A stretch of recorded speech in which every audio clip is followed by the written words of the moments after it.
Hello, hello. Good morning, everyone. Nice to have you again here in the Connect University Autumn School. We are now on our third session from the theme Secure and Sustainable Digital Infrastructure. I'm Alex and I will be your host for the entire week. But today, merely just warming everyone up for our main topic, an overview of the microchips value chain. As a reminder, we started back in 2015 with Connect University, which is the knowledge sharing flagship initiative of DigiConnect from the Commission, which aims to update both the EU staff and you, the general public, about the latest digital trends, as well as important digital policies. The scope of our sessions in general is to put at the same table EU institutions, industry, academia, and international organizations, helping us find inspiration from each other, identify current opportunities and threats to policymaking. For those of you which are not yet connected via sly.do, we invite you to do so using the code digital infrastructure. The reason being that it's over there you can ask us questions, and we will make sure that they make their way towards the speakers. Also, in case you want to share any insights on today on social media, we encourage you to use the hashtag ConnectUniversity and digital infrastructures. For those of you which cannot stay until the finish, or for your friends that cannot make it, the recordings of all sessions will be available as of next week. We will add the links in the chat, but you can always find them directly on the Digital EU channel on YouTube, and as well on the Connect University page on Futurium. On Futurium, we have a very large community. It's based around all digital. So over there, it's where you can start discussions, you can see future events. We encourage everyone which is involved in one way or another in digital policy to please join Futurium and join the conversation. Generally speaking, technology moves pretty fast, so we must run alongside with it, making sure that we have the best tools to make it safely to our destination. Before we start the core session of today on microchips, I want to give just a small overview of what you might expect as per future destinations for this week in the school. Today, after lunch at 2 o'clock, we will start with the session, The Shift to Edge Data Processing, hosted by Pierre Chastanet, our head of unit on cloud and software.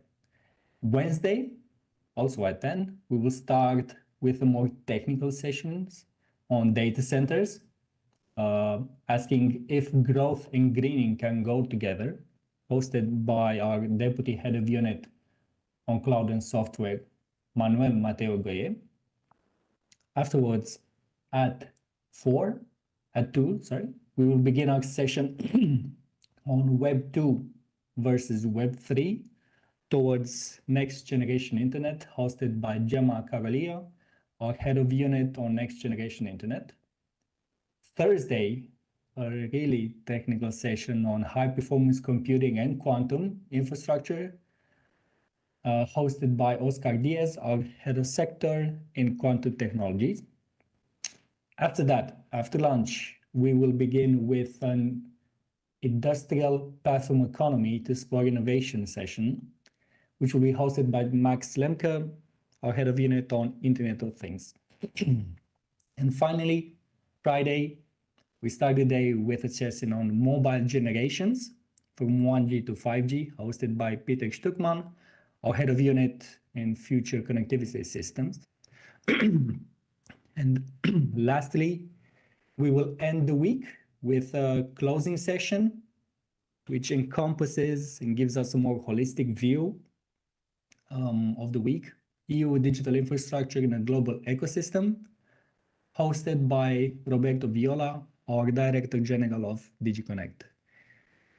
Again, over there, we will have a more holistic view. We will see plans for the future in terms of greening digital infrastructure and the relation of the week's topics to policy.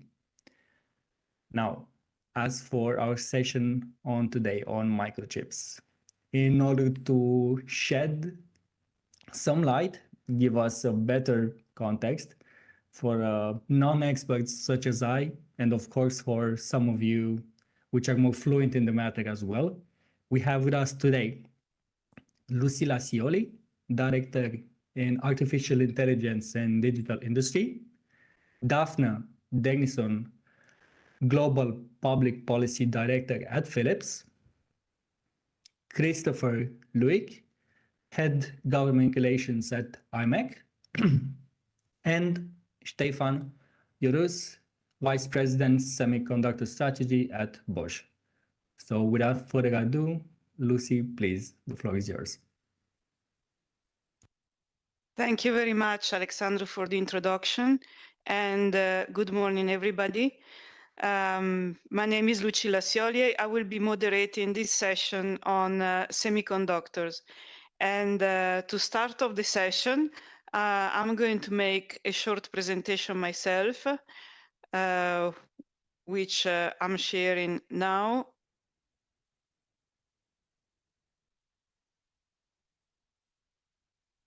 I hope you can see it. Here is the picture of me, which I have to try to.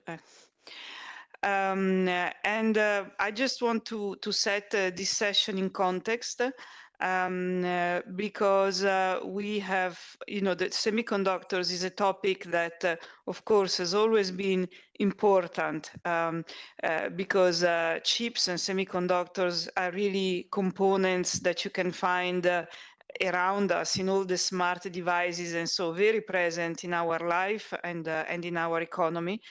But the political attention to the importance of semiconductors is relatively recent, and it has come about because our economy during the pandemic period started suffering from important shortages of chips.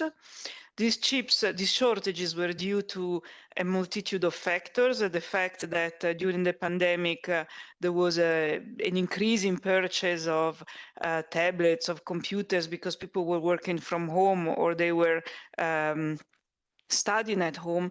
And this has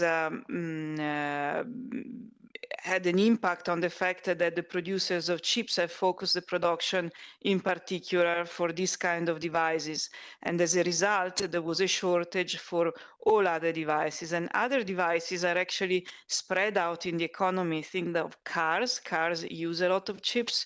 In healthcare, we have a lot of healthcare devices that use a lot of chips. Defense, aviation, satellites, I mean, many machinery at large, many devices use chips, and the fact that a certain prioritization for certain usage had to take place was one of the sources of the shortages. Then there has also been other reasons for the shortages. For example, the fact that there have been some tensions between the United States and China on the exports of some of these components, which have made some companies in China, for example, stockpile the chips, and so creating and exacerbating even more shortages. And then there have also been some natural disasters in some key places like Singapore and Malaysia, which have also given rise to even more shortages. So a situation which all in all showed to our policymakers that semiconductors are really important in our life, although they're very small and we hardly see them. They're very important, and we should give it politically the appropriate level of attention. One of the main issues we have is the fact that we, as the continent of the European Union, we very much depend on the production that takes place in other parts of the world, and that the fact that this production is in itself very concentrated, especially for advanced chips in mainly two countries, Taiwan and South Korea. But generally speaking, the European Union is very dependent on imports on the production of chips. We have some companies that are able, of course, to produce chips and do produce them in particular for the automotive sector and also produce intermediate products for it. But the know-how of our industrial tissue is let's say, more limited compared to the advanced know-how that we have in some places in Asia. And so it is important that we, put in place a policy that allows us to improve the knowledge we have in the European Union, and also that makes Europe a more attractive place to invest in production facilities where, as I said, we are so strictly dependent on other parts of the world. Now, we have to take into account that the cost of these production facilities is very high. And so we have to, face the fact that many of these production facilities are actually in need of some public support. But with the geopolitical tensions in the South China Sea that we have seen also during the summer, of course, these urgencies have become even more important. And we count on the fact that being able to produce more semiconductors in the European Union is not only a need to strengthen the resilience of our value chain, but it is also important to give and strengthen the competitiveness of the sector at large. The sector is not only about producing chips, it's also about designing chips. Also here, we're very much dependent this time on the United States. But if we could create an ecosystem in the European Union, this would certainly go to the benefit of our economy and society, also because the chips that we want to use are chips that are secure, that are safe, that are energy efficient. If we're not able to design and also eventually produce them in the European Union, we never know whether we can really make sure that the chips that we use in the Union really comply with the values that we have in our continent. So, however, nobody can become autarkic from the point of view of this sector, and nobody pretends to become autarkic. The value chain is complex and it's global. So we do operate in a global context. The issue really is that because the value chain is global, the moment there is a disruption somewhere, then the whole value chain is going to be affected. And that in this value chain, we have many choke points, so that we have points where the production of that particular input or output is very concentrated. And of course, that makes the value chain even more weak from the point of view of resilience, because any problem that arises, in particular in relation to the choke points, is going to have an impact in the rest of the value chain. The semiconductor ecosystem is facing some important challenges. First of all, we expect a doubling of demand by 2030. Now, of course, this doubling of demand maybe is mitigated a little bit by the rise in inflation that we have at the moment, in case this brings to a recession. But still, the increase in the number of demanded chips and components is going to be significant. There are emerging market opportunities because with the emergence of artificial intelligence, with edge computing, with the digital transformation in general, which has accelerated since the pandemic, it means that the digital economy becomes more important, and also the demand, of course, in the chips and the components. And it has a limitation in technological change, in the sense that miniaturization reaches its limits. This is an industry that has been led over time by Moore's law. So the law by which the numbers of transistors on an integrated circuit doubles every 2 years.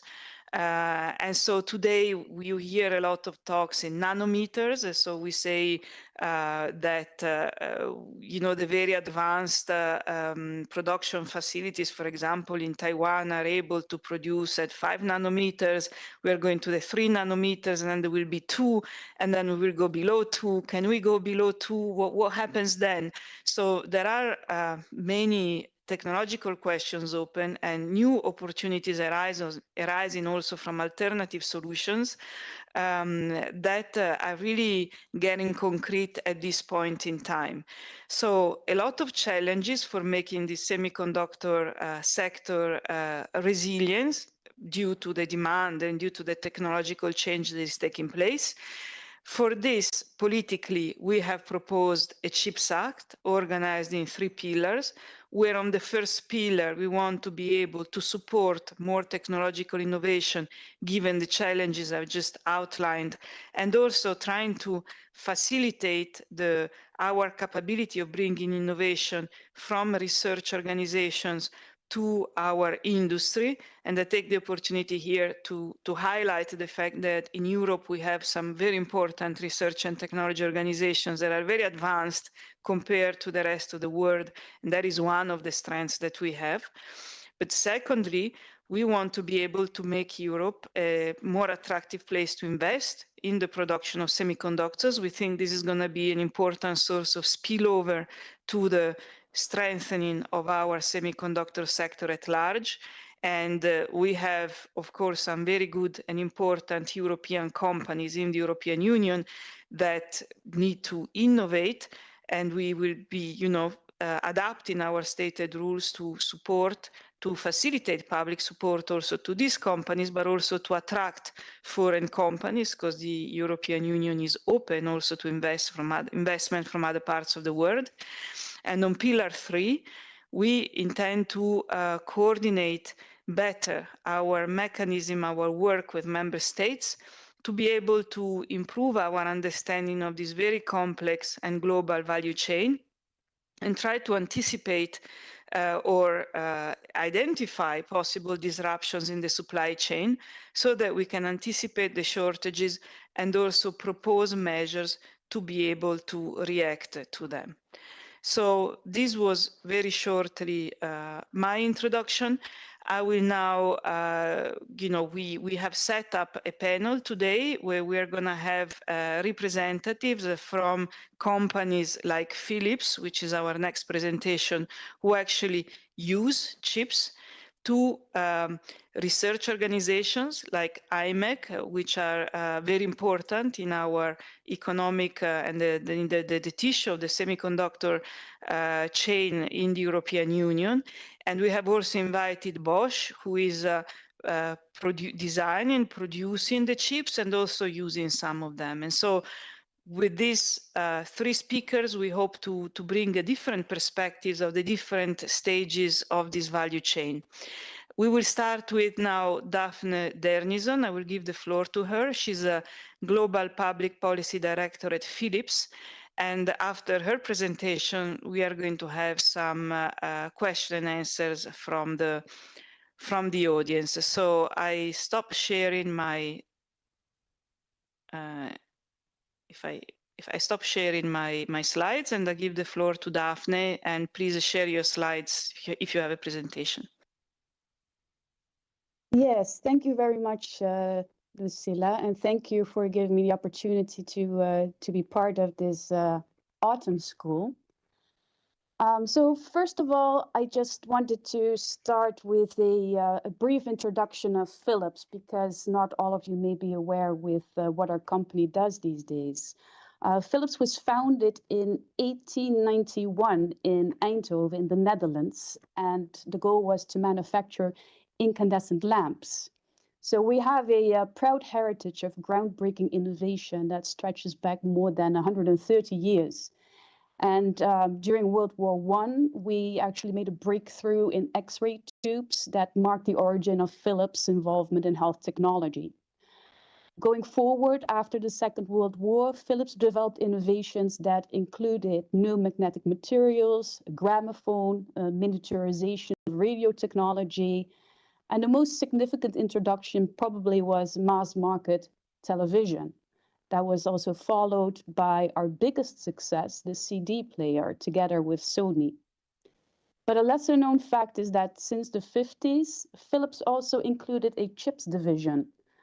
And this division was divested in 2006 and was independently registered at the stock exchange in 2010 under the name NXP. And also in 1984, Philips, together with ASMI, created a new company to develop lithography systems for the growing semiconductor market called ASML. So by the 80s of the last century, Philips has really become a huge diversified industrial conglomerate. But going forward, we have made some strategic portfolio choices. And over the past decade, we have really sharpened our focus and we have become a dedicated health technology company. But we maintain our contribution to meaningful innovation, and that remains at the heart of everything we do. And we have set ourselves a very ambitious target, namely to improve the lives of 2.5 billion people a year by 2030, by making the world healthier and more sustainable through innovation. And as a purpose-driven health technology company, we are very conscious of our responsibility towards society and of the need to continue to embed sustainability ever deeper in the way we do our business, not only in our own operations, but also together with our partners. And we aim to drive global change with a specific focus on access to care, circular economy, and climate change. And those coincide also with 3 of the UN sustainability goals. So on to the microchip situation. I think you are all aware that we are currently facing a global shortage of critical semiconductors, but the medtech sector is especially impacted by this shortage. Chips are essential components in vital medical equipment and systems. For example, in ultrasound devices that are used to monitor the development of an unborn baby, or defibrillators that respond to sudden cardiac arrests, patient monitors that monitor a patient's vital signs in the intensive care unit. So basically, any medical device that can be plugged into an electric socket or has batteries depends on semiconductors to operate. And the impact of these shortages on medical equipment is serious. So companies in our sector have reported production stops at manufacturing site as a consequence. Extended lead times. In some cases, the lead times have already ballooned to more than 52 weeks, and increased costs. And this is all affecting our ability to produce medical devices and fulfilling orders, and to ensure supply to healthcare institutions. And this does not only affect our ability to produce new devices, but also the ability to service and maintain the medical devices that are already in use in care facilities across the European Union. And of course, we expect these difficulties to continue throughout 2023 at least. And one of the issues is that the medical equipment manufacturers have to compete with other industries, such as automotive, industrial, and consumer industries, for semiconductor manufacturers' attention and for limited supply of critical chips. And we see that large buyers are seeking to have preferential procurement agreements with foundries, while smaller players may be left behind.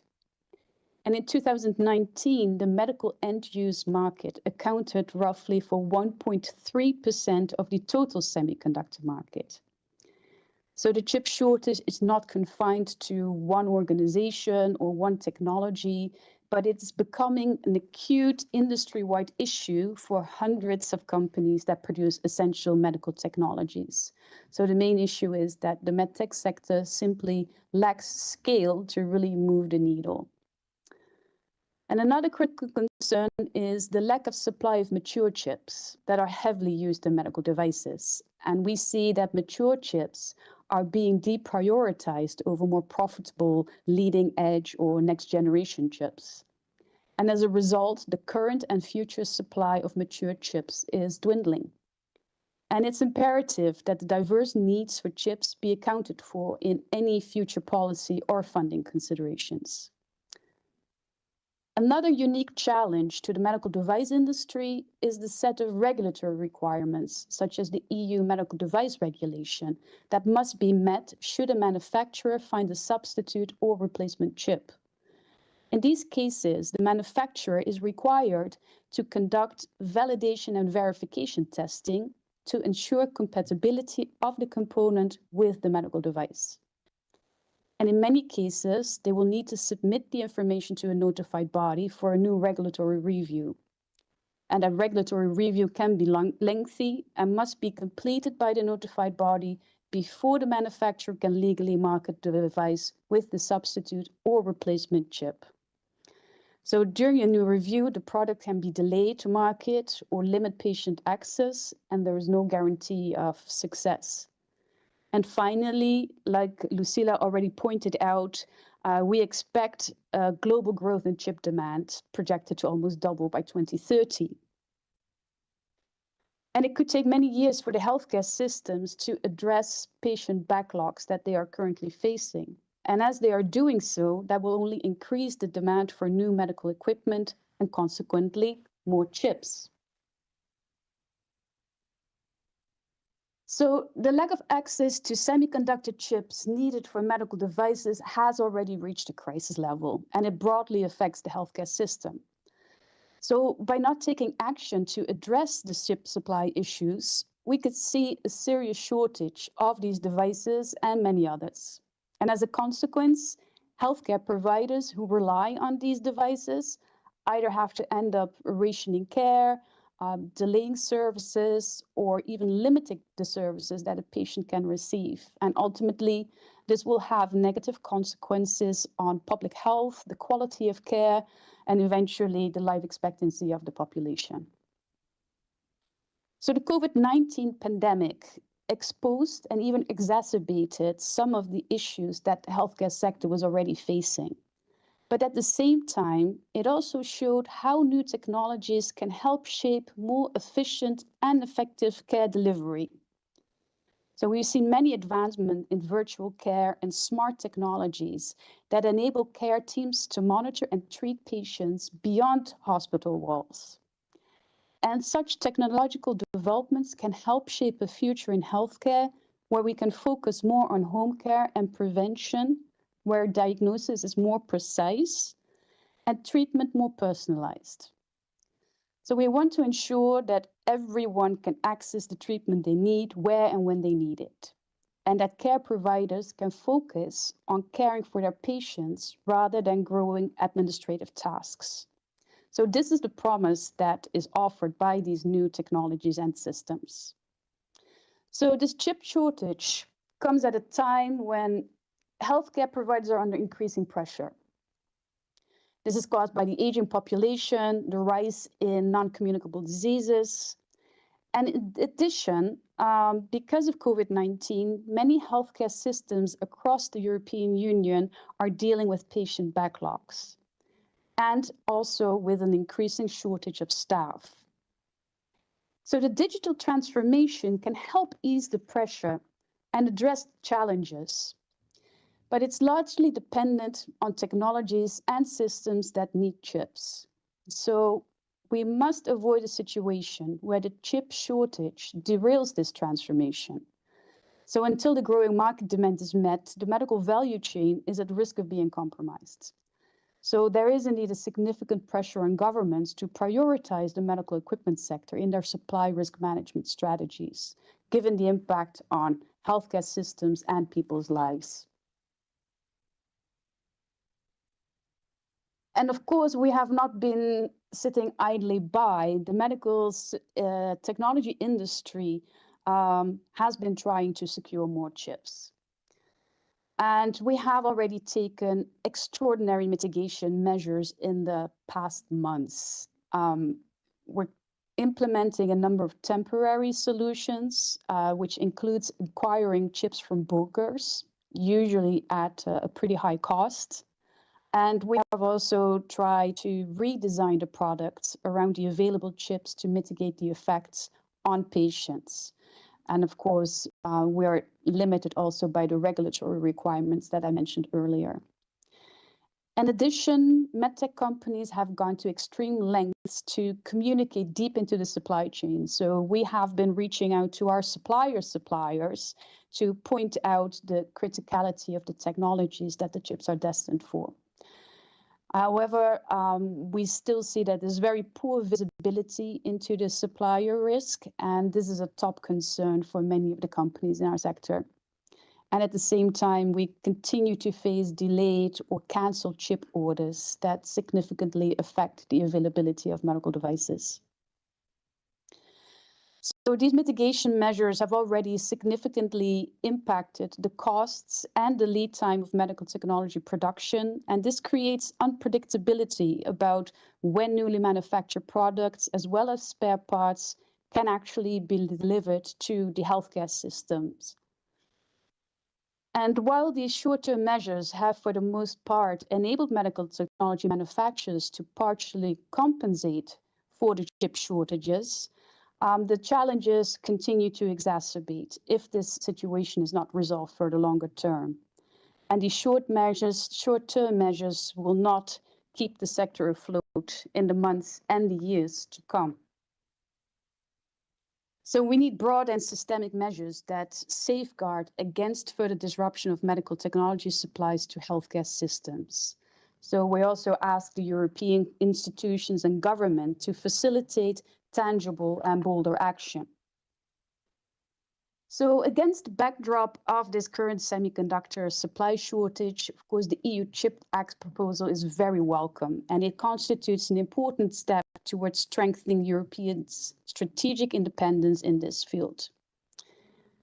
Nevertheless, despite these substantial efforts, the challenges are only mounting. So we also ask that the Commission and the Member States help to ensure that medical device companies receive proper allocation of semiconductor chips to prevent consequences for patients across the EU who rely on these medical devices to diagnose, treat, and support them through their medical needs. So, concluding, we need European and global action to safeguard against harm to patients and healthcare systems resulting from the semiconductor shortage. And those actions include priority to the allocation of semiconductors to the healthcare systems, but also increased transparency in how this ecosystem actually operates. Flexibility when it comes to replacing chips in certified medical devices, and overall incentives to increase global production of various semiconductor types, also including mature chips. So thank you very much for your attention. Thank you very much, Daphne, for this very clear presentation. I'm checking the questions on Slido, and there is already a very good question for you, which asks, how viable is to recycle old medical devices and use parts from there? Yeah, my microphone's on. Yes, to a certain extent, this has been suggested by a number of companies, and it does happen. But across the board, we don't think that that will actually bring the volume in the number of chips that we need. Thank you. And another question is whether you have already collaborated with governments to help address the shortages, and whether this collaboration has been fruitful and what more can be done. Of course, at the European level, you have already highlighted some of the actions, but if you can share your experience with the public sector, that would be great. Yes, we are continuously in conversation with governments across the globe, predominantly, of course, the European Commission and a number of member states, where we try to share what would be the best way through the EU Chip Act to secure supply of chips and to prevent these kind of shortages in the future, which also includes the importance of support for the mature chips, which is basically the kind of chips that our industry needs most. But we've also had very fruitful conversations with the US government, for example. But we also see that governments are also struggling when it comes to really getting a grasp of the ecosystem and where to make the changes. So I think this is a shared challenge for industry, the entire value chain, and governments to really work together and see how we can prevent this kind of situations going forward. Thank you. Another question is that you mentioned the importance of prioritization of semiconductors for allocation to the healthcare sector. The question is how can this activity by government, how can we make sure that it does not create distortions in the market? And whether large healthcare partnerships are needed? Yeah, that's a good question to which I do not have a ready-made answer. This is, of course, the kind of conversations that we have with all the different stakeholders throughout the supply chain. And of course, we are very well aware that we need to prevent distortion of the market. And don't get me wrong, usually we feel that companies are in the best position to decide what their supply chains look like and how they should organize them. But we have seen with the semiconductor shortage that this has been a unique situation that we have never encountered before.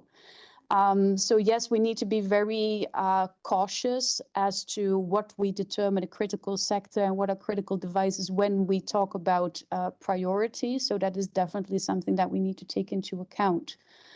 Yeah, like I said, there are no easy answers. And if you have any suggestions how we can organize that, that would also be very welcome. Thank you. We're going to have to think about this in the course of the implementation of the CHIPS Act. But Daphne, maybe a question for you is also, we have been talking about shortages and you have been talking about shortages as well. Some analysts report that the shortages are diminishing.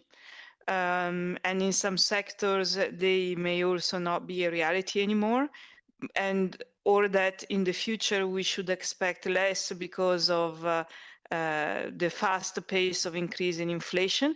Well, what is your experience at the moment? Are you still experiencing shortages? Are they diminishing? How do you see the future? We still see shortages in the medical device industry. Also, as Phillips, we are experiencing shortages. I think that is also due to some of the reasons that I mentioned in my presentation.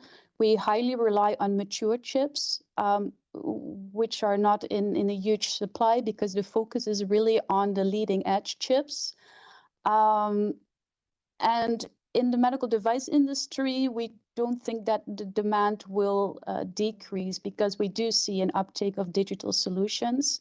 So at this point in time, I've read the reports that there seems to be a decline in demand, but at this point in time, we don't recognize that yet. Thank you very much. And I take the opportunity to highlight, as this is also one of the questions probably addressed to me in Slido, about mature technologies and advanced chips. Just to make it clear to everyone that the CHIPS Act does call for investment in innovation and in what we call first of a kind, meaning that we think that public support should address in particular production that is bringing some level of innovation. And this level of innovation can obviously be in the nodes of the chips. And so we, obviously support also investment in advanced chips, but also in innovation that takes place at more mature nodes. So if mature nodes can come with innovative functionalities and innovative characteristics, and that is also the kind of public support that we want to address. And so there is a specific question in the chat on whether the EU should be focused more on improving IDM ecosystems or getting a foundry facility in the EU. And I think that the EU has, a policy that is welcoming both investment by European integrated development manufacturers, as well by non-European facilities. If these investments can bring innovation in the European Union, they are welcome in the European Union in both ways. So I would like to thank you very much, Daphne, for this introduction or intervention on the side of Phillips, an important user of semiconductors in the European Union. And now I give the floor to Christopher Loix. He's the head of government relations at Imac. And Imac is an important research and technology organization based in Leuven, in Belgium. And I give the floor to you, and please start your presentation if you have one. Thank you. Thank you, Lucila. I hope you can hear me. Let me try to share the presentation. We had some issues before, so here we go. Let's see if this works. Can you see my presentation? Yes, we can. Okay. Perfect. So thank you again for the introduction, and of course, thank you for having Imac here. Just quickly, my role at Imac is that I kind of lead the government relations work. So I work with different governments across Europe and in the world. And of course, a big focus of my work these days is this European Chips Act.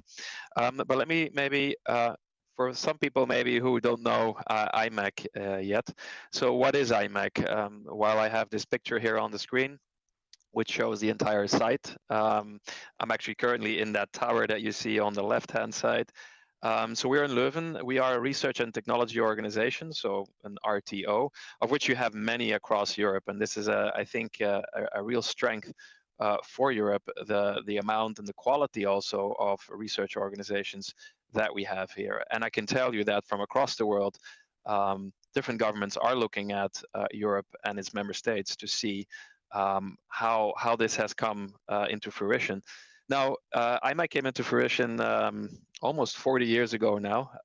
So around 1984, 1985, we actually spun off of the university here in Leuven, which is right above in the picture. You see some parts of that. That's the city of Leuven. So it was a spin-off. We started with a clean room Fab 1, which you see there also, which was a 200 millimeter fab, which over time also has been expanded. So that building has grown, but that's where we started.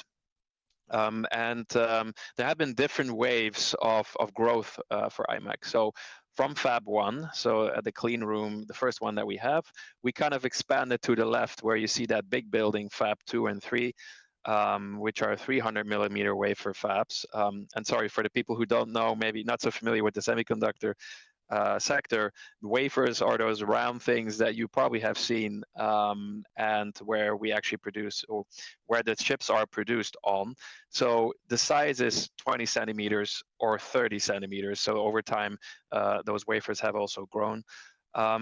So Fab 2 and 3 have been the more recent expansions for IMAC, and you see a picture on the right bottom there where it is our most recent clean room. But we continue to grow, and that's the amazing story. And that has been thanks to, of course, support also of the Flemish government that we are where we are, also with European projects, but mainly also because our collaboration with all the industry partners. So let me show you this and start with the block on the right. When we talk about the industry partners, that is from the big companies that you all know, but also increasingly, of course, working with startups and actually having our own startups being spun off from IMAC. and the academia. So not just in Leuven, but across the world, we have strong partnerships with universities. Now, on what kind of research we do, maybe I skipped that part, but I thought that was maybe self-evident. But if not, so of course we do research into nanoelectronics and microtechnology. And you've heard already a couple of times discussions around leading edge or advanced technologies and then mature technologies. So what the research that we do here is really pushing the boundaries with regards to making the chips more powerful. And that's when Lucila also talked about these nanometers, right? So putting more and more transistors in that space. And that's what you would call the leading edge or advanced. I rather talk about advanced technologies. What we're doing here is, on average, 5 to 7 years before these technologies come to the market. So it's really cutting edge research that we do here with our industry partners, which are, by the way, from the entire semiconductor value chain. I'll come back to that in a moment. But we also still innovate on the mature side. So I showed you that first fab, which was the first one. There we still innovate, and there's still a lot of innovation that can be done on these mature technologies. And I'm sure my colleague from Bosch will talk probably also a bit about that later. So I think what we're doing here is, of course, the leading edge, and Imac is really known for that. And I can say with some modesty that I think we are at the forefront in the world on research on that side, but also still on mature. And I think, and I'll talk about that in the next slide, when it comes to the CHIPS Act, you will need both. If Europe wants to lead, you will need this leading edge and you will need the mature. But I want to also focus lastly on this slide on the middle part. We cannot do what we are doing, and we cannot innovate and do the research without the people. That's simple. We have this nice fab here with all of these very expensive high-end tools, but without people to do the research on them,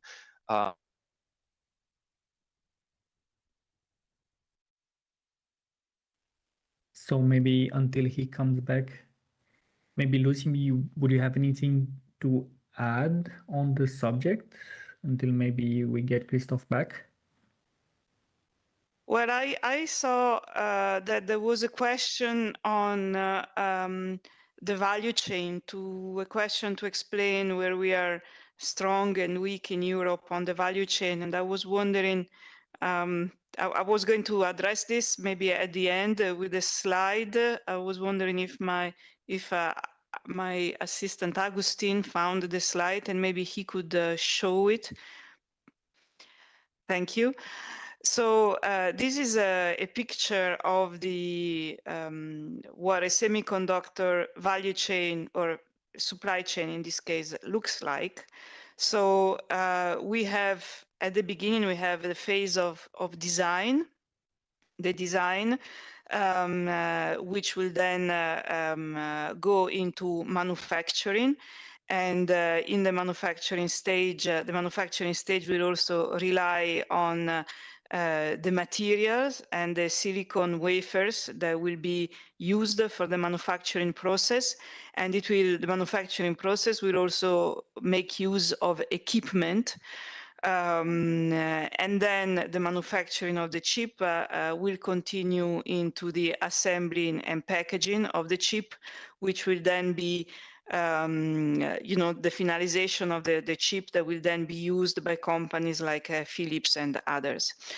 And if we look at the position of the European Union sectors in these different stages of the value chain, you can see the numbers indicated in the slide. We are, in my opinion, weak at the moment in the design phases, where we, as I said earlier, largely depend on design made in the United States. And this is really an emphasis of the CHIPS Act through our activities in the first pillar of the CHIPS Act, and also through the strengthening of the production capacity. We hope to be able to stimulate more design activities in the European Union. When it comes to manufacturing, we have 7% of market share. and the clear target, by the way, to achieve 20% in the future. Where we are actually strong is in the manufacturing equipment. So we have companies like ASML in the Netherlands that are really leaders in this area. And then on a smaller scale, but still very important, Soitec in France, for example, for FD-SOI technologies. And so there we have almost a quarter of the global market. And then we are strong in R&D and research and technology organizations like IMEC, like CL80, like Fraunhofer, like TNO, like VTT. They're all leaders in research in this area. And now maybe somebody can give me a sign if Christoph is back online. We will restart with the presentation from IMEC that was interrupted. So I give the floor again to Christoph Loix. Yeah, sorry, I hope you can hear me. Yes. We can hear you okay. Okay, let's try again. I hope you, in the meantime, managed to get some coffee. So, I was here on this slide, and hopefully I don't get kicked out again, but I was talking about skills. So for example, that we have is our own IMEC Academy. We've recently converted, actually, for example, somebody who is a bus driver here in Flanders to becoming an operator in our clean room. So you don't always need to have that scientific background, but you know, it requires some training, of course, and so that's why we created this academy. But this, for the CHIPS Act, this will be also a crucial element, and this was mentioned in the CHIPS Act, and especially if we do these massive investments now. So this slide or part of the slide you've seen before. On the left top, that's what Lucila was showing, the 3 pillars. Now, as a research organization, IMEC, of course, is really focused on pillar 1, the Chips for Europe initiative, and how can we kind of continue the leadership and the global leadership that Europe's research and innovation organizations have when it comes to semiconductors. And so I'll come back in another slide about what specifically we are looking at. But I think an important point here is, again, also on the innovation side, this is not just a, let's say, lab discussion, right? We need to bring the lab and the fab closer together. So we're already doing that, but we should further improve that in the future. And also, we cannot do this in isolation within Europe. And this is the point a little bit on the left. Of course, other regions are doing their own CHIPS Acts. And that's fine and understandable. And what we need to do is, with those like-minded regions, we need to make sure that we don't duplicate, and we need to avoid duplication. We need to coordinate, because I don't think it's realistic to think that the entire semiconductor value chain will be located in Europe solely. But of course, we need to address some strategic gaps that we see. But let's do this also in global partnerships. And I also understand that this is the goal, of course, of the CHIPS Act, to do both strengthening and then, of course, also cooperation in that respect with other regions. So this slide just to show a little bit about how IMEC actually operates, and then making the link to Pillar 1 in the CHIPS Act. This is what we're currently already doing. So we have these pilot lines in these different clean rooms that I showed you on the picture earlier. And it's actually a bringing together of all players. On the left, you see the university. So we have 850 PhD researchers walking around here and IMEC and doing the research. By the way, they don't have to actually walk around here to do the research. They can actually log in. So for example, from Italy, these researchers can log in and do the research in the clean room, operated by other people, of course. So it's important to know that there is that virtual aspect to it. But so universities, close collaboration and very important collaboration. And then, of course, we have, as I said earlier, we have materials and equipment suppliers that also here, their tools are in our clean room. We have the chip companies coming in here and doing research on those tools. So that's what we call the suppliers hub.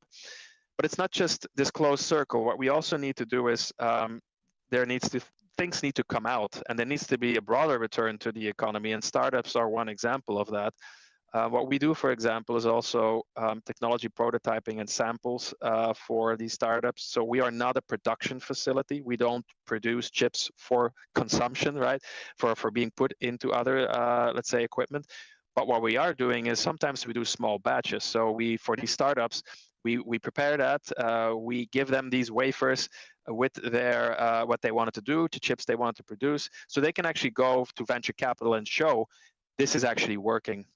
But these are small batches for production, so not mass volume.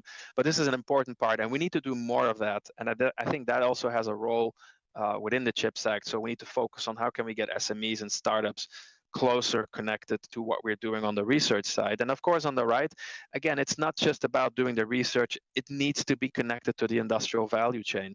And how do we bring those partners like a Phillips or a Bosch or other players even closer to the research and see what their needs are, both on mature and on leading edge or advanced chips. So all of that together we are doing, but we need to take it a next step and to take the next level of innovation, and that's where the CHIPS Act comes in. So we're looking these pilot lines, which is already also mentioned in the CHIPS Act. And what is also crucial is, and this is a point that we keep stressing, is this cannot be a pilot line or an initiative that is in a couple of member states only. For example, in Germany, you have Fraunhofer, in France, you have CALT, and of course in Belgium, IMAC. Those are really the strong when it comes to semiconductor research. And we're partnering with them, but it cannot just be that. It needs to be connected to other member states, startup SMEs, the big players, and their RTOs in those member states. So it really needs to become a pan-European effort if this needs to be successful. And that's something that we keep focusing on. Final point, of course, again, leading edge mature, it's not this or that, it is both. And we need to make sure that the CHIPS Act takes both into account. And there needs to be the right balance, and we're very much supportive of that. Now, the final slide I have here is, and you see the wafer on the right-hand side. The final slide is just kind of the way that IMEC looks at how we're looking at what they call full stack innovations, so from the core semiconductor technology, what we do research at, to the platforms, to the architectures, but also the application areas, like how are you going to use all of this technology? So IMEC focuses on the full stack, but with our partners. And so if the CHIPS Act is successful, that's what it needs to do. Those three buckets on the right, that should be the goal, that should be in the text and in the final text, and that's what we need to work towards. So to bring everybody together in that stack to achieve those three buckets, and I think then we are successful. So I'll leave it at that, and I hope I'm still in, you can still hear me. Apologies again for the problems earlier, and maybe now we can go to the questions. Indeed, thank you very much. So if you don't show the slides anymore, maybe you can try to put your camera on now. We have some questions for you. So first of all, there is a question on, you mentioned the fact that there are startups that work for you, and there is a question on whether you have ever encountered incubators that surprised you in terms of production or in terms of the idea that they actually had. Yeah, so good question. So first of all, we are, and we have an incubator ourselves, IMEC iStart. So we are also looking at external startups that come with great ideas, right, to IMEC. Of course, they also need maybe to cooperate with us because they want to do research on a couple of aspects. So I can tell you, we've had a range of very interesting startups coming to us. And then, of course, we are supporting them and we're working with them. So yes, but then also, as I said, we also have our own innovation internally. So there's a lot, we do twice a year calls internally for teams within IMEC to come with new and innovative ideas and proposals. There's one actually running now.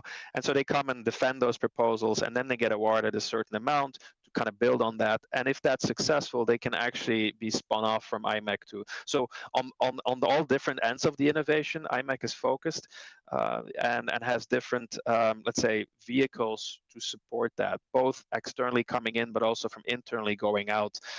We also have what we call IMEC Expand, so to bring those to the market with venture capital. And that's something that we are focusing on and need to do more.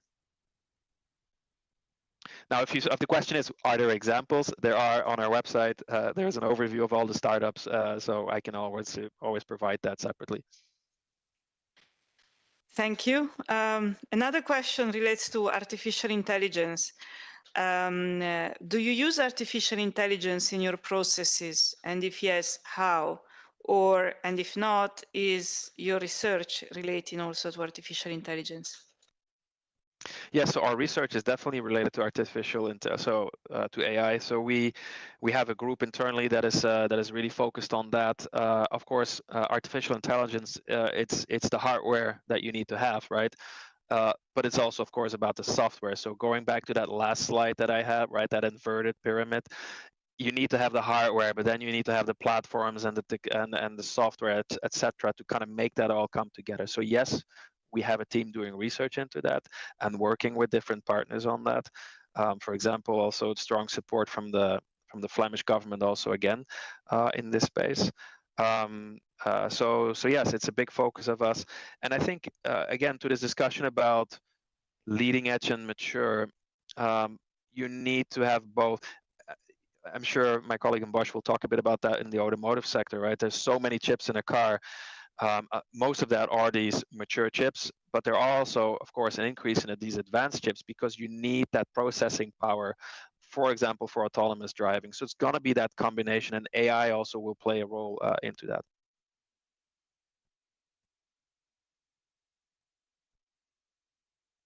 You're on mute, Lucila. Apologies. So another question is, if you were in my place and you were managing the CHIPS Act, what is the issue that you think should be solved first? Well, that's a tricky question. Well, of course, I think Lucila has done everything that she can at this stage, right? By putting that proposal on the table.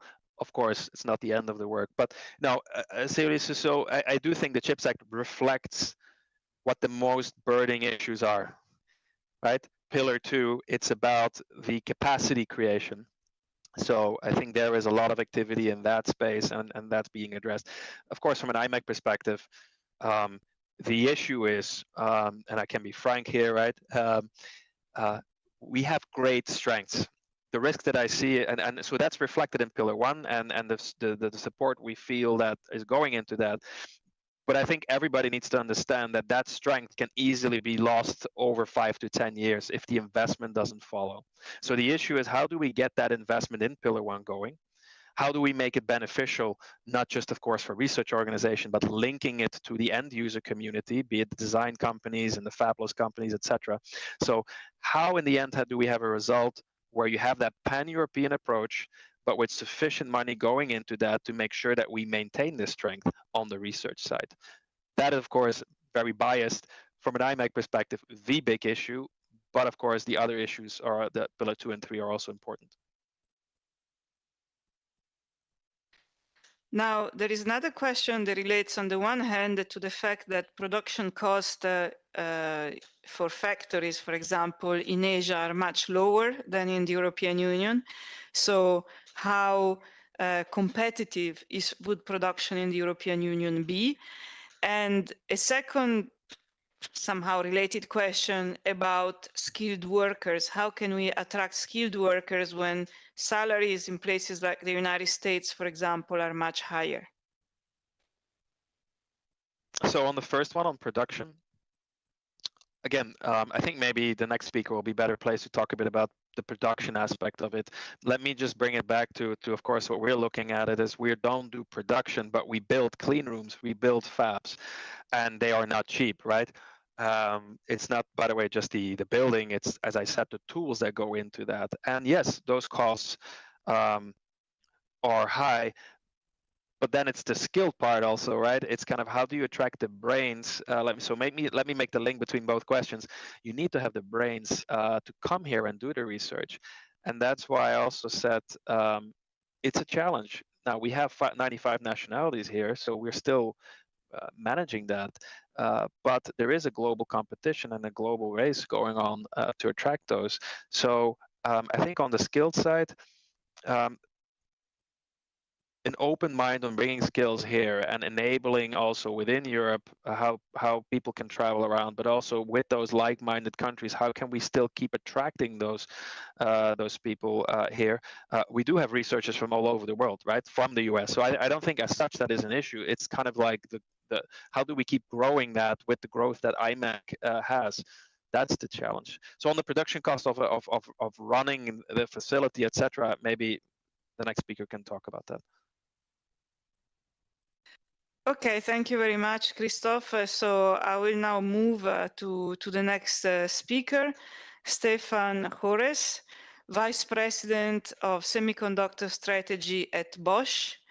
And so, Stefan, the floor is yours, and I can see you're already showing the slides, so please go ahead. Perfect. Thank you, Lucia. So basically, let me start with some remarks on the speaker before on Luke. Interestingly, some of the IMAC slides that have been shown and also the statements from Phillips, they could have been also on my slides. Yeah, so maybe there's some real logic behind that, and our challenges in that industry are really based on some facts and figures like the mentioned talent shortages. So that's a real issue for every one of us. And it shows also the need for the CHIPS Act and all aspects that even go beyond it.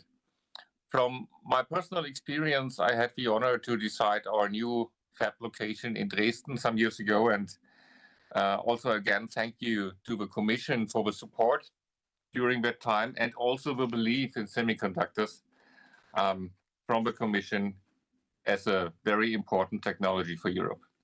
So I'm going to talk a little bit about the challenges in automotive from semiconductor perspective. And if we go to the first slide, just some key statements. Automotive is a European key industry. Yeah, and that's a fact. We have a high share of the value add in Europe. We have huge brands and we have also significant volume. And the semiconductor content in vehicles continues to increase, significantly. We see in 2021, $600 per vehicle on average, and this is doubling until 2030. Most of it is coming from the mentioned mature technologies, as we will see later. But the required technologies really vary from 350 nanometers, so very mature technology nodes, down to 3 nanometer, the most challenging ones in terms of transistor dimensions, but all of them serve a very specific purpose within the automotive.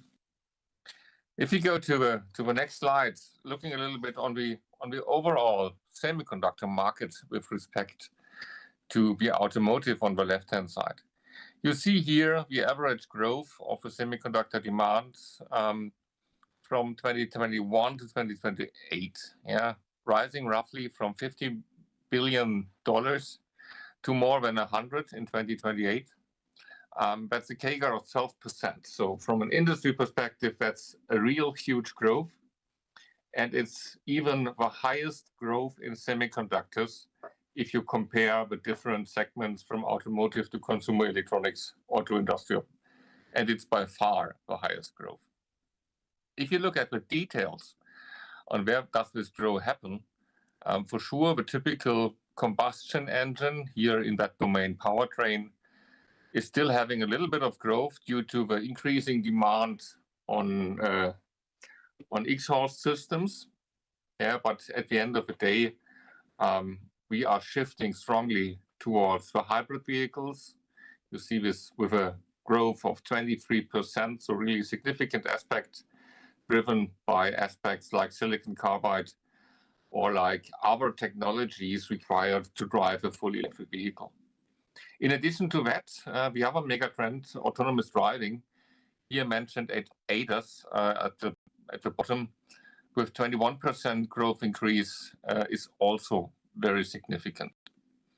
Despite these mega trends, we also see some changes in the automotive business itself, going away from typical vehicle architectures to a more centralized vehicle architecture, which you can see in this cross-domain ECU. So you see from the typical segmentation from powertrain infotainment body and comfort to a more centralized architecture, the effect as more and more functions are consolidated in a central vehicle computer, for which at that point advanced technologies with high computational power is required. On the right-hand side, you see the chart that at the moment is showing the issues that we have with the worldwide semiconductor production capacities. For automotive, on the left-hand side, 12% per year, with only a capacity increase of 5% per year. So you could say that on an average, this could make sense, but it's still putting us under pressure in terms of capacity increase that's urgently required, because as Luke also mentioned, most of the technologies that we need are in mature nodes. And if you look at the right-hand side on how in mature nodes is invested, that's not so much. For the technologies 100 nanometer and above, so sorry for the typo, it's not 100 millimeter, it's 100 nanometer, we only see a growth of 2% in capacities. For the other technologies, a little bit more down the road, 90 or 55 nanometer, that's 5 or 8%, but still not a growth compared to what we need in terms of automotive semiconductor demand. On the other hand, we have this huge increase for 7 nanometer and below, driven by consumer electronics. For sure, some of the products that are today in more mature nodes are moving down to that technologies, going down the Moore's law roadmap, but not in the dimension that you could think of, because everything that is going down to 7 nanometer and below is on 60 nanometer or something in that range today. If you go to the next slide, please, you see a comparison of the different technologies that are used in today's car. On the sensor side, on the left hand, we have MEMS technologies or optical technologies in the range of more than 100 nanometer of a feature size, simply because those components require a certain mass to work.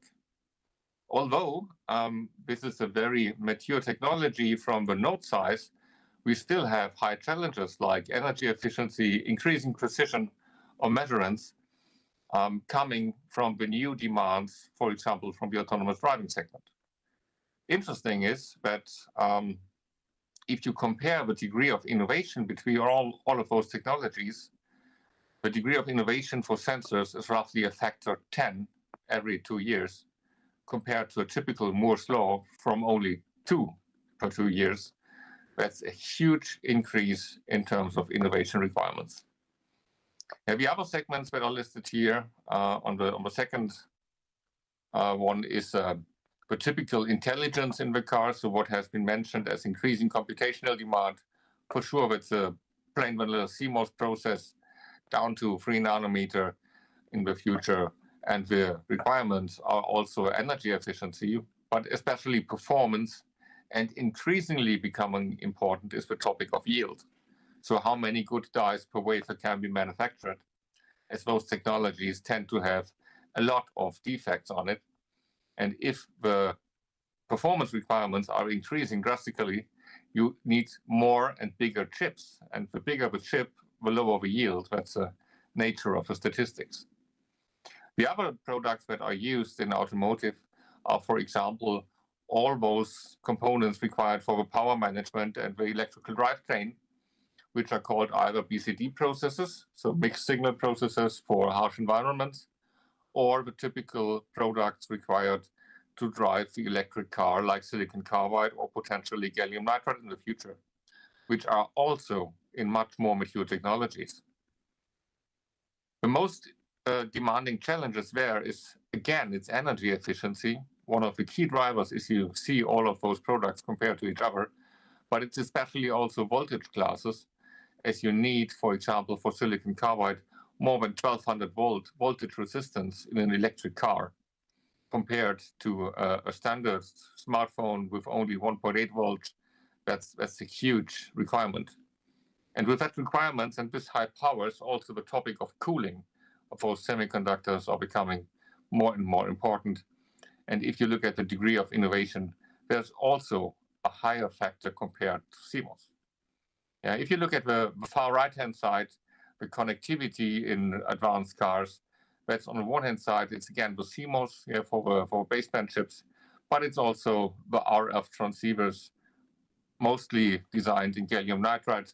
It's a completely different chip than on the powertrain, but it's used to have those high frequency that are required for high data rates and a low latency, which are the key challenges for this segment. If you go to the next slide, please. I've simply sketched a little bit the design process from the first idea, the chip specification, down to the packaged chips. And if you see, it's a long way, and it's especially, as also Luc mentioned, it's a very distributed manufacturing process around the globe. And if you look at the top of those slides, there are those little arrows which show potential impact from not likely minded countries or offenders, which could impact the overall functionality of a chip. And if you look for automotive and their very strong requirements and security and safety, that's really becoming critical. So you can always hamper on the chip specification easily simply by designing a not real random number generator to be able to hack certain crypto keys. You can do the same during the synthesis and netlist. You can even do it having the photo mask and only shortening some of those transistors if you know where they are located, removing a long-term crypto key down to a very short crypto key that would ease to hack a car, and you don't want to have that happen. So from our perspective, it's becoming increasingly important to have that whole value chain in our own hands, not necessarily having everything in our European Union, but you need to be able to control each of those steps very precisely. You so need to have at least the competency to handle and verify all those manufacturing steps, which typically requires a certain build-up of manufacturing capacity as well. If you go to the next slide, please. We see some certain challenges again, highlighting what makes automotive so different compared to other segments. For example, if you take the temperature requirements within automotive, we have the need to go down to -40 degrees and up to 150 degrees, whereas a typical smartphone only needs to work from 0 to 70. In addition, as mentioned before, we have those very high power requirements and the high voltage requirement for the electrical drivetrain, also including high currents. And all that in a very harsh environment, if you look at the car and all those vibrations, that's a real challenging one.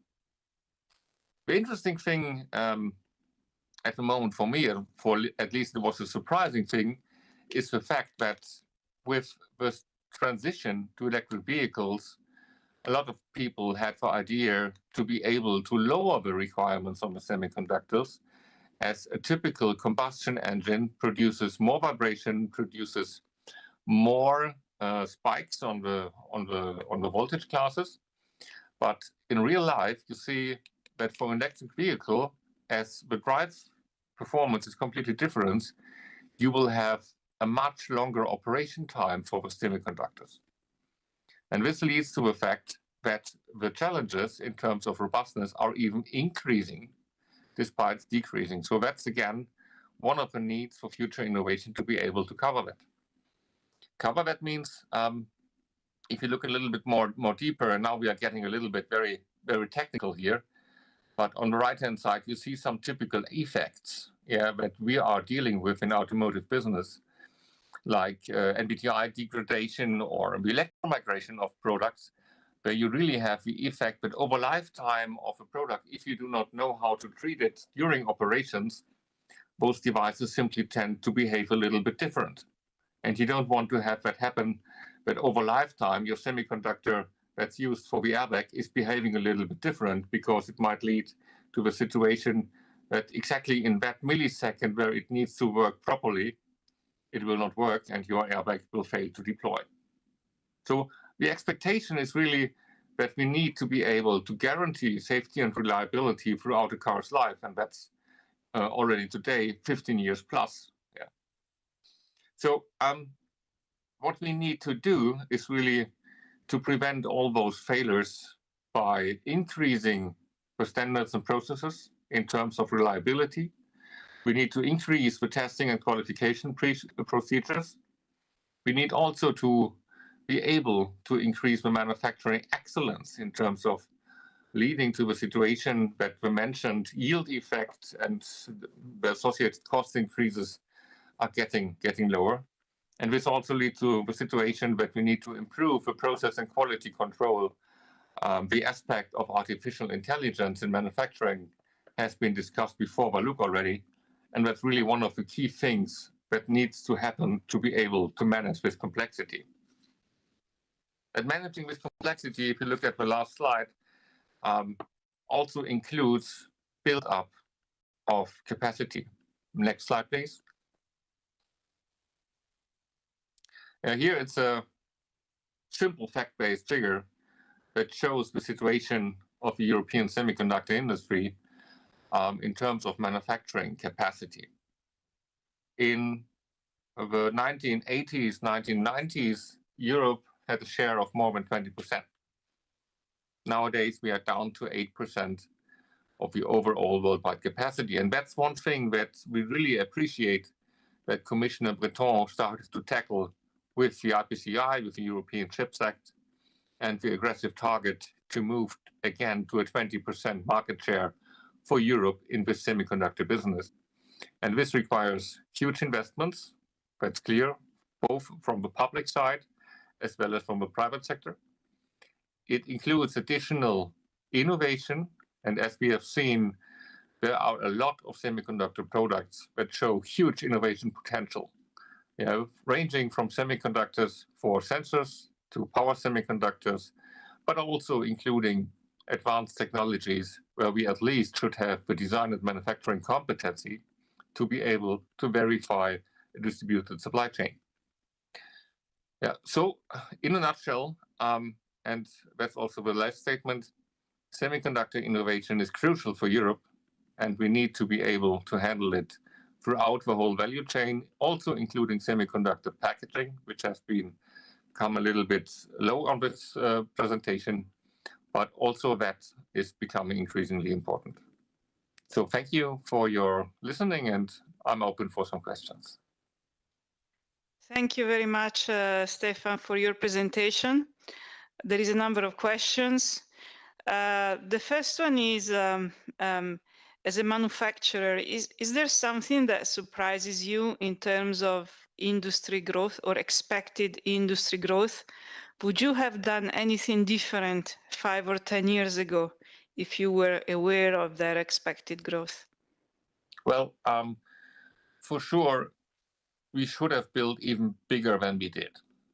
Yeah, looking at the worldwide shortage of semiconductors, the focus on costs is, on the one hand side, a requirement to be competitive, as we know that especially in the Asian countries, the build-up of manufacturing capacity has been subsidized by the public authorities since a couple of decades. Yeah, and that plan really went well for both countries, investing heavily. So the private side was supported by the government massively, which led to a situation that in Europe, despite the thing that we started to catch up with the IPCI 1, the investments in capacity were too low. Yeah, so if you would have realized that some years ago, and I think Lucia will also confirm that, we should have started with our activities much earlier. But yeah, that's the name of the game. It's a competition. On the international side, what are the main worries you have that come from outside Europe? Is there anything that worries you? Well, on the one hand side, what worries us is a war for talents. Yeah, it's the shortage of skilled laborers. Because if we look at our universities and the number of people that will be or that are being educated for semiconductors, it's still too less that we could say, okay, we have sufficient people on the roadmap. So we really need also incoming talents. And that's one thing, as the worldwide demand for semiconductor talents is rising, but we need to make sure that Europe is an attractive place for those people, for those highly skilled people to come. And the geopolitical tensions, they don't have any impact on your activities, on your approaches? Well, for sure they do. We look on different aspects. We see the rising dispute between China, the US, and Europe with severe concerns. Yeah, that's something that really could make those supply chains that are currently spanned across the globe very difficult. And we need to be sure that we will be able to manage it and to negotiate on ICE level to be able to operate semiconductors in a profitable way. If you consider simply that each of these three regions would build up their semiconductor industry all by themselves, being able to manufacture everything that is required locally, those costs are so tremendously high. Some colleagues from, I think, either Boston Consulting Group or McKinsey calculated that it's an impressive number that is simply not affordable.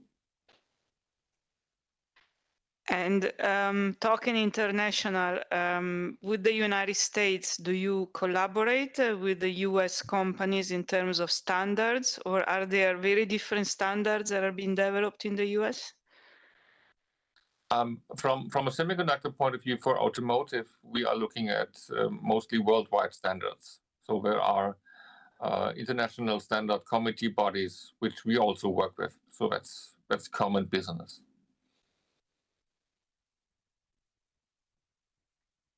Okay, and in terms of environmental sustainability, what are the main challenges that you see, in particular for the production capacities and facilities? I think, yes, semiconductor production requires the usage of very critical substances. Yeah. On the other hand, if you simply take the benefit of the semiconductors, and I mentioned their effect on energy saving before, the impact that the usage of advanced semiconductors has is much, much more than the energy consumption they have during manufacturing. And besides that, we know that the approaches that are used in semiconductor manufacturing for cleaning all the topics are really the most advanced one that are really used worldwide in all industries. Okay, but can you compare it maybe to the positive impact that semiconductors can have on the environment, in the sense of new generations of chips that are more energy efficient, or the use of silicon carbide or other approaches that can make it can be beneficial, certainly, to climate change? Yeah, for sure. The usage of silicon carbide in an electric vehicle reduces the needs for critical batteries by 5 to 10%, depending on the performance of the semiconductors. So being able to reach the same distance with 5 or 10% less energy is the one saving. Being able to also build in smaller batteries requiring less of those critical substances is another positive effect. Okay, in fact, we think that, yes, facilities will have requirements in terms of resources that sometimes are not perceived as being particularly environmentally friendly, but I think that technology is improving very clearly and very quickly from this point of view. But that, simply to remind, the semiconductors are extremely important to determine then also the energy consumption, at least in part, of the devices that they actually enable. And this is very important to keep in mind, because it's one of the reasons European companies are strong when it comes to energy efficient chips. And this is certainly one element that we want to continue to foster with our policies in the European Union. Thanks a lot, Stefan. I will now show a couple of conclusions I would draw from the discussion that has taken place until now. And then I may actually ask you some last questions that I invite the audience to put in Slido, as I am trying to draw some very high-level conclusions. So first of all, that chips are very important for our society and economy. We heard that today two particular application areas, healthcare and automotive, both with, of course, a different reach in terms of economic importance and societal importance, but therefore very important for the future. Just for automotive also, exactly to remind, the future of automotive is in the electrical cars, but there is no electrical car without the chips. And so it will be, really important that semiconductors, that the European Union is able to master the production and the use of semiconductors that are also energy efficient and make use also of the best materials in terms of energy efficiency. We will the digital transformation accelerated, and this means that we need more and more of these semiconductors. So demand is expected to increase, as I said earlier. Now with a recession coming up, maybe the increase is not as fast as we predicted it at the very beginning, but still there is an increase. And certainly, when a recession is over, there is also a very fast increase in demand. And so we have to be able to be prepared for that kind of economic consequences. The action of the European Union is about strengthening the ecosystem in the European Union. That does not mean becoming self-sufficient. The European Union and the companies in the European Union are part of global value chain, and these economies have to remain open, and the value chain globally needs to continue working. This requires a lot of international collaboration and cooperation, in particular with our like-minded partners like the United States and Japan, Singapore, and so on. But this is an industry which is incredibly research intensive. I think it's one of the most research intensive industries we have in our economies. So companies like Bosch and others that we have heard make a lot of investment in research and development, and they're also helped by very strong research and technology organizations. We heard Imac earlier on, and so maybe I should have said this at the very beginning, but really research in this field is absolutely important and essential because innovation, as we have seen also through the Moore's law, is very fast and needs very high levels of resources. We can try with public support to make also financial resources available, but there is a resource that is super important and very often in shortage, and that's talent and skills. We heard from Imac, but also from Bosch, and I'm sure it is the same for Phillips, how difficult it is to find people not just with digital skills, but also people that have the adequate skills to work in these environments. And so some part of the chip sector, and in particular the first pillar, will have to invest resources in skills and find solutions really to increase the amount of skills that we have in the European Union. But then the next question will be that we also have to be able to retain these skills through appropriate salaries as well and working conditions in the European Union. The challenge is not only in the manufacturing of chips. Today we talked a lot about manufacturing, but there is a design phase also that is very important. And this is also where we would like to be able to strengthen our ecosystem in the Union. We have put the chip sector on the table. We are now having interinstitutional discussions with the Council and the European Parliament on all the different aspects, including on the budget.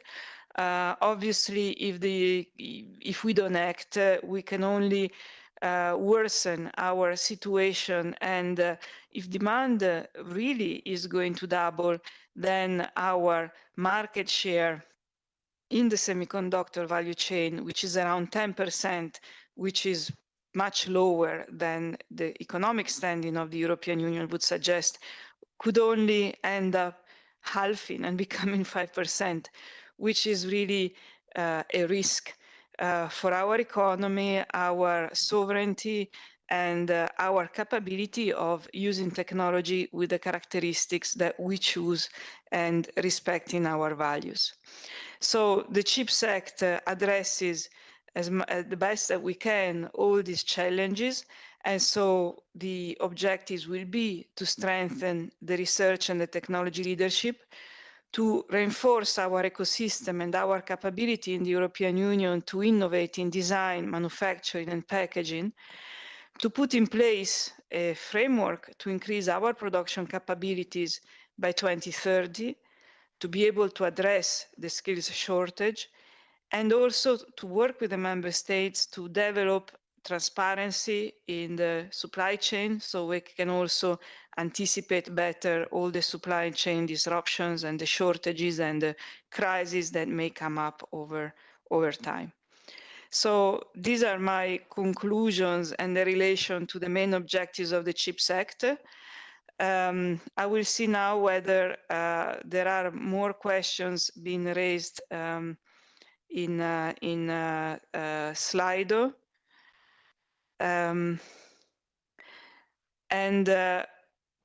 Well, there is a question that asks whether outside automotive and medtech we see growth in the demand in semiconductors in the short and the long term. I don't know if Stefan or Christoph, you also want to chip in on this one. Maybe Stefan? Yeah, I can make a first statement for sure. The growth is there. If you look at the total semiconductor manufacturing worldwide, we see an overall market volume of roughly $500 billion today, increasing to over $1,000 billion in 2030. So the demand increase is there. The only thing is that from a CAGR perspective, the growth in automotive is high, the highest growth rates. Yeah, but other segments are increasingly becoming also bigger and bigger in their need for semiconductors to reach our targets in terms of energy efficiency and all the other aspects that are required for our day-to-day life. Yeah, maybe just to add to that. So what we see is indeed it's you have a couple of peak sectors, right, where currently of course there's a big focus, but remember that slide I had, inverted pyramid, top application area. So if you look at those application areas, some interesting areas, of course, on the industry side, also we see a strong growth. So when you talk about advanced manufacturing, industry 4.0 or 5.0, whatever, you see a lot of growth in that space. And I think the energy sector, when you talk about smart energy, is of course to some extent coupled to mobility. And cities, right? There is also a lot of potential growth. And finally, an interesting area is agro-food. Not that big of a growth, but I think something to look in the future where that will go. But of course, automotive, healthcare, biotech, I think there is a big focus. But in these other areas, I think that the trend is the same, right? Thank you. There is a question on venture capital. Now, I want to remind here that through the CHIPS Act, if the budget is confirmed, we are proposing to support young startups in semiconductors through the European Innovation Council, and also to use the guarantee of InvestEU for older, let's call them like these startups, a bit of a contradiction in terms, but more mature startups and also growing SMEs. So we have really tried to make an effort in making more venture capital available. And we hope that this is going to help different parts of the semiconductor supply chain. I would suspect this may help design more than maybe other parts, but that's just my my perception. Now we have a few minutes to conclude, and I would just like to ask one question to all the speakers, which is If you could choose one thing the chip sector should do, the main thing the chip sector should do, what would you choose? What would that be? Can we start maybe with Daphne? Daphne, I think, lost sound, so I don't know if she caught the question. Because I see her in the video, but okay, maybe we start with you, Christoph. That's the risk when you speak up, right? So the one thing I would stress again this point about the pan-European approach. I think the CHIPS Act, if it would only be beneficial to a couple of member states, then we are failing.